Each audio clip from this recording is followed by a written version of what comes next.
चिखलाच्या राड्यात अद्यापही रुतलं आहे आजऱ्यातील भारतनगर. आजरा नगरपंचायत प्रशासनाची हरवले संवेदनशीलता. आता नेमके करायचे तरी काय, हाच विचारला जातोय प्रश्न. आजरा शहरातील भारतनगरच्या सर्वच मार्गांवर अक्षरशः चिखलाचा राडा पसरल्याचं चित्र ठळक आहे. अर्ज विनंत्या करूनही आजरा नगरपंचायत प्रशासनाला पान्हा फुटत नाहीये.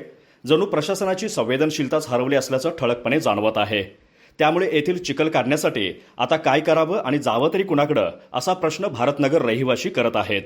आजरा शहरातील भारतनगर वसाहत गेले काही दिवस ठळकपणे चर्चेत आहे.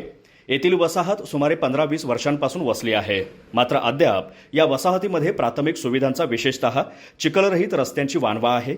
याबाबतची मागणी रास्तमार्गाने करून देखील त्याकडे प्रशासनाने अक्षम्य दुर्लक्ष केलं आहे. चिखलमय रस्त्यांच्या समस्येचा पाडा अनेकदा अनेकांकडे वाचून येथील रहिवासी अक्षरशः दमले आहेत. आजरा नगरपंचायतीचे मुख्याधिकारी दाद देत नाहीत, म्हणून हा प्रश्न या परिसराचे आमदार प्रकाश आबिडकर यांच्यासमोरही मांडण्यात आला. आमदार आबिडकर यांनी या प्रश्नाबाबत मुख्याधिकारी सुर्वे यांना प्राधान्याने लक्ष घालण्याची सूचना केली होती, पण त्याबाबतीतही कार्यवाही ढिम्म आहे. त्यामुळे याबाबत आता नेमकी दाद मागायची तरी कोणाकडे आणि त्यासाठी करायचं तरी काय, अशा संतप्त मानसिकतेत येथील रहिवासी सापडले आहेत. आजरा शहरात वसाहती वाढत आहेत. त्यांच्या पिण्याच्या पाण्याचा प्रश्न सुटावा म्हणून गल्लोगल्ली नवीन पाईपलाईन टाकली आहे.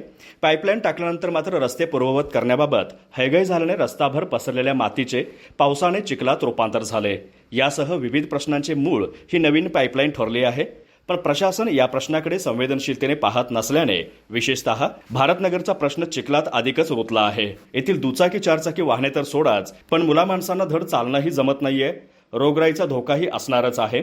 तरीही येथील नागरिकांनी चिकाटी सोडलेली नाही. येथील रहिवासी कार्यकर्ते मकसूद माणगावकर, तौफिक माणगावकर, सल्लाउद्दीन शेख, इम्रान काकीतकर, आसिफ काकीतकर, अजरुद्दीन शेख, पापा लतीफ, रहीम लतीफ, श्री नसरदी, राजेंद्र चौगले, आशिफ माणगावकर, शिवराज सुतार, युवराज सुतार, सरदार चव्हाण, विनोद जाधव, संदीप जाधव आदींचा विविध स्तरावर संघर्ष सुरूच आहे. त्यास यश कधी मिळणार हे येणारा काळच ठरवेल, एवढं मात्र निश्चित.